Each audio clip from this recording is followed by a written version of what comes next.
Hello class 10th students, जैसा आपको याद ही है हम लोग print culture and modern world पढ़ रहे हैं और उसका 8.2 टॉपिक पर आ गए हैं। और 8.2 टॉपिक जो है वो print and the poor people. आपको ये भी याद ही होगा कि प्रिंट जब भारत आया उसके बाद की कहानी हम पढ़ रहे हैं। चलिए आगे देखते हैं। Very cheap small books were brought to make in 19th century Madras town and sold at the cross roads.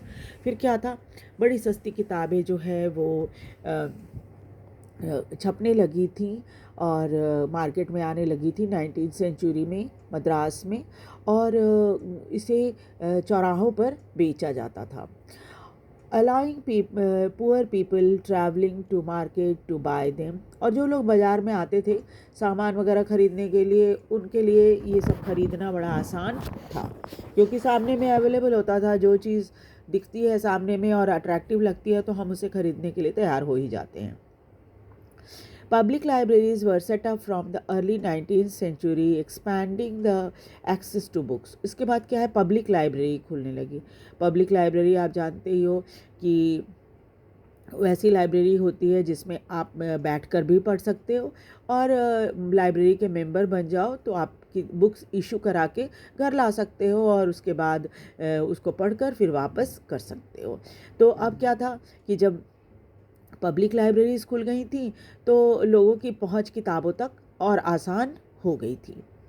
These libraries were located mostly in cities and town. वैसे ज़्यादातर ये लाइब्रेरी जो थी वो छोटे या बड़े शहरों में हुआ करती थी। At times in prosperous villages, और कोई कोई थोड़ा संपन्न गांव जो होता था वहाँ पर भी छोटी लाइब्रेरी हुआ करती थी। For rich local patron, setting up a library was a way of acquiring prestige। और जो थोड़े अमीर लोग हुआ करते थे वो क्या करते थे कि लाइब्रेरी खोलते थे, और ये बड़ा सम्मान का विषय माना जाता था कि भाई ये बहुत ही विद्वान लोगों का परिवार है। From the late 19th century, issues of caste discrimination began to be written about in many printed tracts and essays। फिर 19th century, late 19th century में कास्ट डिस्क्रिमिनेशन के ऊपर, यानी जातिगत भेदभाव जो होता है उसके ऊपर बहुत सारी किताबें लिखी जाने लगीं और कुछ निबंध लिखे जाने लगे। Jyotiba Phule, the Maratha pioneer of low caste protest movement, wrote about injustices of the caste system in his Gulamgiri. और उसके बाद ज्योतिबा फुले, जो कि बहुत ही वेल नोन मराठी रिफॉर्मर हैं, उन्होंने लो कास्ट प्रोटेस्ट मूवमेंट की शुरुआत की और अपनी एक किताब जिसका नाम है गुलामगिरी, जो कि 1871 में छपी थी, उस पर कास्ट सिस्टम के वजह से कितना अन्याय हो रहा है उसके बारे में उन्होंने बताया। उसके बाद from the in the 20th century, B.R. Ambedkar in Maharashtra and E.W. Ramaswamy Naicker in Madras, better known as Periyar, wrote powerfully on caste, and their writing were read by people all over India। उसके बाद 20वीं शताब्दी में B.R. Ambedkar Maharashtra में और E.W. Ramaswamy Naikar Madras में, जिनको E.V.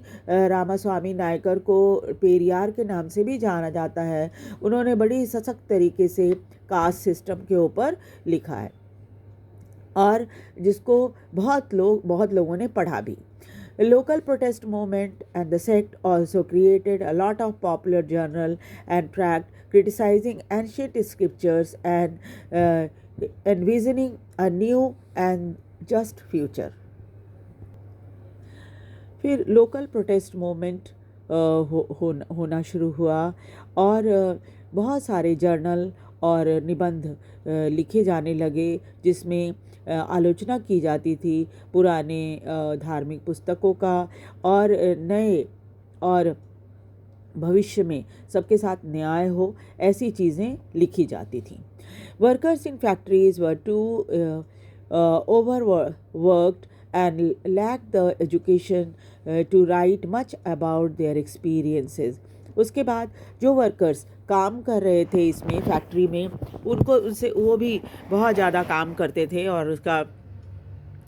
और उनमें शिक्षा भी कम थी और शिक्षित भी वो कम थे और वो लिखते थे अपने अनुभवों के बारे में।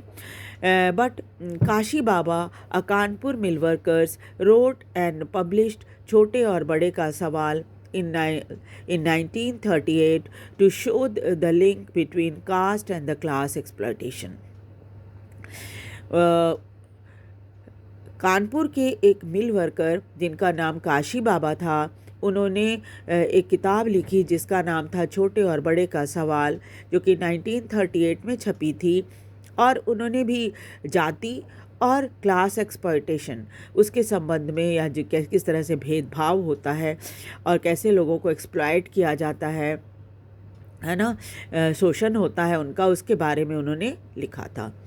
The poems of another Kanpur mill worker who wrote under the name of Sudarshan Chakra between 1935 and 1955 were brought together and published in collection called सच्ची कविताएं। उसके बाद एक और मिल वर्कर जो कि कानपुर के थे, जो अपना नाम तो उन्होंने नहीं लिखा था, वह सुदर्शन चक्र नाम से वो लिखा करते थे और 1935 से लेकर 1955 तक उन्होंने बहुत सारी कविताएं पब्लिश की और इस कविताओं का कलेक्शन जो था उसको सच्ची कविताएं कहा गया। By 1930, the Bangalore cotton mill workers set up libraries to educate themselves. Bangalore के कॉटन मिल वर्कर्स जो थे, उन्होंने लाइब्रेरी अपने यहाँ खोल ली थी 1930s में, following the example of Bombay worker, क्योंकि उन्होंने पाया कि बॉम्बे में कई वर्कर्स ने अपने लिए शिक्षित करने के लिए लाइब्रेरी खोली है, तो इन लोगों ने भी उसको देख कर यहाँ पर भी बैंगलोर में भी उन्होंने लाइब्रेरी खोली मिल वर्कर्स ने, ताकि वो शिक्षित हो सके। These were sponsored by social reformer who try to restrict excessive drinking among them, to bring literacy and sometimes to propagate the message of nationalism. इन सबको जो संचालित करने वाले या प्रचार करने वाले या उनको बढ़ावा देने वाले जो सोशल रिफॉर्मर होते थे, वो इसलिए चाहते थे कि शिक्षित हों, क्योंकि ताकि लोग जो है शराब पीना छोड़ दें, वो थोड़े शिक्षित हों, लिखना पढ़ना उनको आ जाए। और कभी कभी वो ये भी उद्देश्य होता था कि राष्ट्रवाद का मैसेज उनको मिले, लोग जाने कि राष्ट्रवाद क्या है, या जो अंग्रेज़ों के विरुद्ध लड़ाई चल रही थी उसके संबंध में भी वो जान सकें, समझ सकें। उसके बाद देखिए 9th टॉपिक है प्रिंट एंड सेंसरशिप। प्रिंट आप समझते हो, छपाई को कहते हैं, और सेंसरशिप क्या कहते हैं? सेंसरशिप कहते हैं जो प्रतिबंध लगाया जाता है उसको, लिखने के ऊपर जो प्रतिबंध होता है उसको सेंसरशिप कहते हैं। Before 1798, the colonial state under East India Company was not too concerned with censorship. 1798 के पहले तक जो अंग्रेज शासन था यहाँ ईस्ट इंडिया कंपनी का, वो ज़्यादा सेंसरशिप को के संबंध में सोच नहीं रहा था, यानी कि उनको ज़रूरत नहीं महसूस हो रही थी कि सेंसरशिप होना चाहिए। Strangely its early measures to control printed matter were directed against Englishmen in India who were critical of company's misrule and hated the action particular company officer। और अजीब सी बात ये थी कि जो अंग्रेज़ थे वो अंग्रेज़ों के विरुद्ध ही रोक टोक करना चाहते थे, क्योंकि अखबार जो था वो क्या था, कई बार कंपनी के मिसरूल के ऊपर और आप ये कह सकते हैं कि बहुत सारे ऐसे एक्शन किसी पर्टिकुलर कंपनी ऑफिसर का जो उनको पसंद नहीं आता था, वो उनके विरुद्ध ही लिखा करते थे। यानी कि अंग्रेज जो थे वो शुरुआती जो प्रिंटिंग होती थी वो अंग्रेज़ों के विरुद्ध ही हो रही थी। लोग उनके बारे में ही उनकी बुराइयों के बारे में ही लिख रहे थे अखबारों में। The company was worried that such criticism might be used by its critics in England to attack its trade monopoly in India.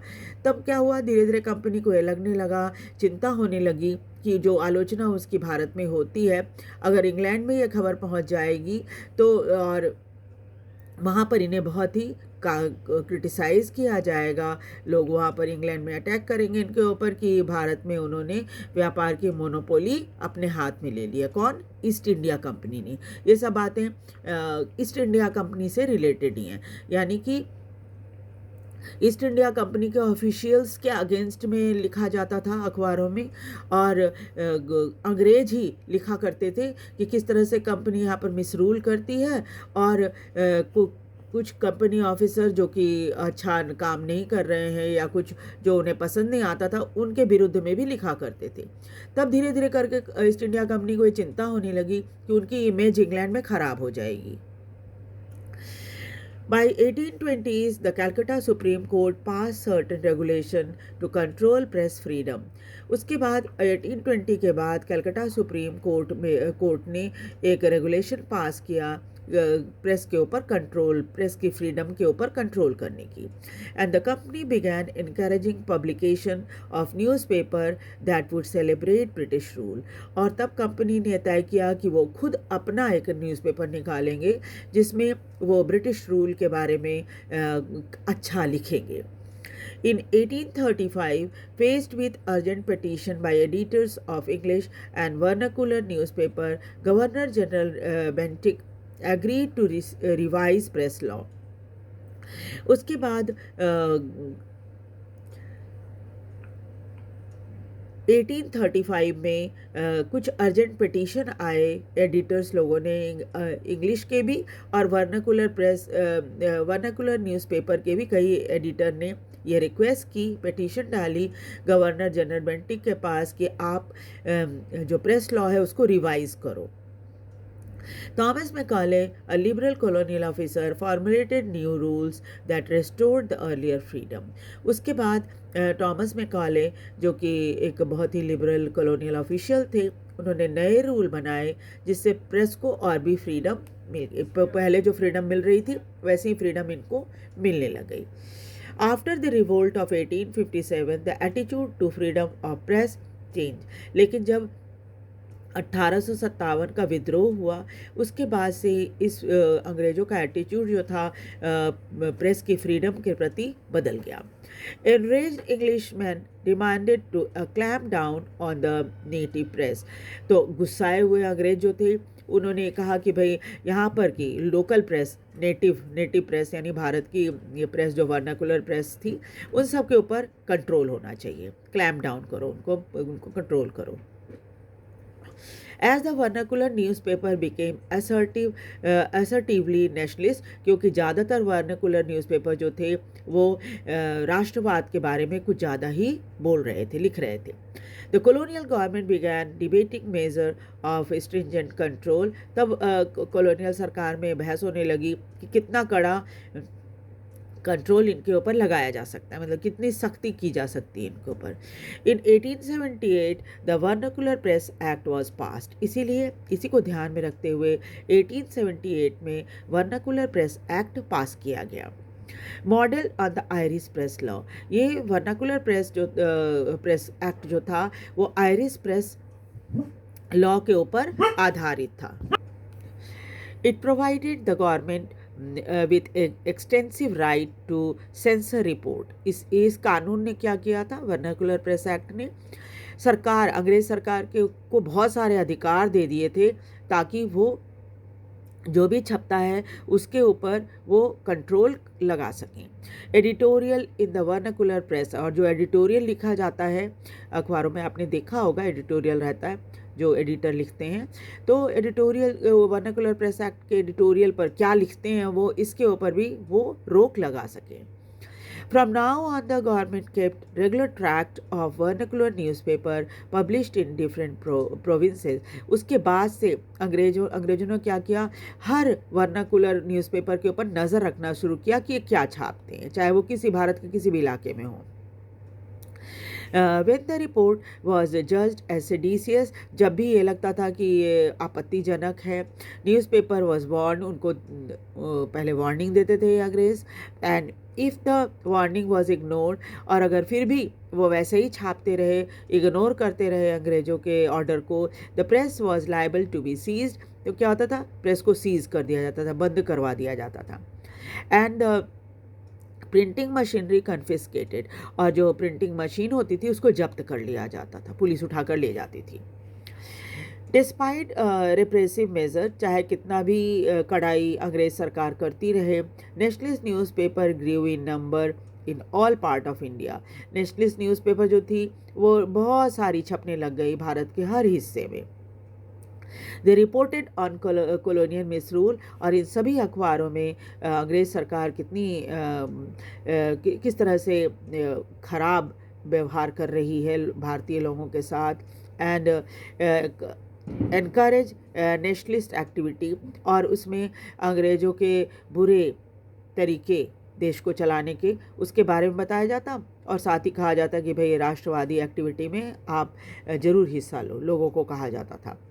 Attempts to throttle nationalist criticism provoked militant protest, और जब भी जो नेशनलिस्ट कोई भी criticism होता था तो लोग जो है बहुत उग्र हो जाते थे, और बड़ी उग्रता के साथ प्रोटेस्ट करते थे, उसका विरोध करते थे। This in turn led to the renewed cycle of persecution and protest, और क्या होता था, जितना कड़ाई अंग्रेज करते थे उतना ही उसका विरोध होता था।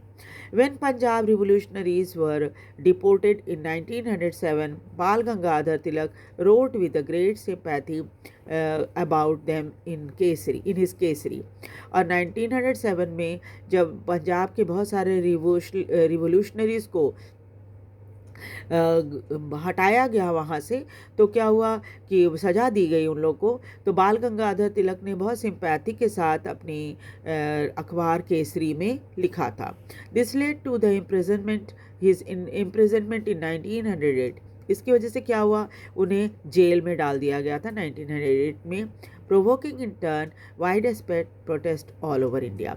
और इसकी वजह से जब बाल गंगाधर तिलक को जेल में डाला गया 1908 में, तो उसके विरुद्ध में पूरे भारत में प्रोटेस्ट हुआ था कि अंग्रेज जो है कुछ ज़्यादा ही रोक टोक और कड़ाई कर रहे हैं, और भारतीय उसका लगातार विरोध कर रहे थे, क्योंकि धीरे धीरे अब लोगों के मन में अंग्रेज़ों को भारत से हटाने की भावना आने लगी थी। तो आप ये चैप्टर तो अब ख़त्म हो गया। मैंने आपको बताया था कि जैसे ही हम हिस्ट्री का चैप्टर ख़त्म करेंगे उसके बाद इकोनॉमिक्स का चैप्टर हम स्टार्ट करेंगे। तो कल से हम लोग इकोनॉमिक्स के चैप्टर को पढ़ेंगे। और ये वीडियो आपको कैसा लग रहा है, आप इसे लाइक और सब्सक्राइब ज़रूर करें, और इससे मोटिवेशन बना रहता है। और आप कमेंट भी ज़रूर करें, शेयर भी करें, ताकि ज़्यादा से ज़्यादा लोग इसका फ़ायदा उठा सकें। और जल्दी ही मैं बहुत सारी MCQ और शॉर्ट क्वेश्चन जो होते हैं 3 मार्क्स के, 2 मार्क्स के, 5 मार्क्स के, वो सब मैं आपको दूंगी, आप ताकि उससे प्रैक्टिस कर सकें। Thank you very much.